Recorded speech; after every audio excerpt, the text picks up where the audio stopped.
നമസ്കാരം, സഹ്യ ന്യൂസിലേക്ക് സ്വാഗതം. തൃശൂരിലെ ATM കവർച്ചാ സംഘത്തെ പിടികൂടി തമിഴ്നാട് പോലീസ്. ഏറ്റുമുട്ടലിൽ ഒരാൾ കൊല്ലപ്പെട്ടു. തൃശൂരിലെ ATM കവർച്ചാ സംഘം പിടിയിൽ. തമിഴ്നാട്ടിലെ നാമക്കലിൽ കുമാരപാളയത്ത് വെച്ച് തമിഴ്നാട് പോലീസാണ് പ്രതികളെ പിടികൂടിയത്. ഹരിയാന സ്വദേശികളാണ് പിടിയിലായവർ. മോഷ്ടിച്ച പണവുമായി കണ്ടെയ്നറിലാണ് സംഘം യാത്ര ചെയ്തിരുന്നത്.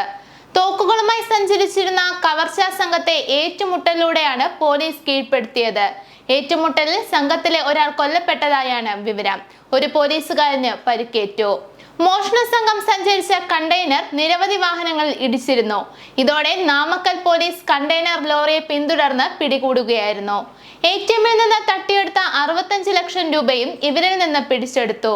തൃശൂരിലെ വിവിധയിടങ്ങളിൽ വെള്ളിയാഴ്ച പുലർച്ചെയാണ് ATMുകൾ കൊള്ളയടിച്ചത്.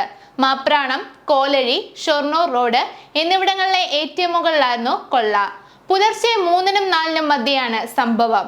കാറിലെത്തിയ സംഘം ഗ്യാസ് കട്ടർ ഉപയോഗിച്ചാണ് ATM കൊള്ളയടിച്ചത്. മാപ്രാണത്തിൽ നിന്ന് 30 ലക്ഷം, കോലഴിയിൽ നിന്ന് 25 ലക്ഷം, ഷൊർണൂർ റോഡിലെ ATMിൽ നിന്ന് 9.5 ലക്ഷം എന്നിങ്ങനെയാണ് കവർന്നത്.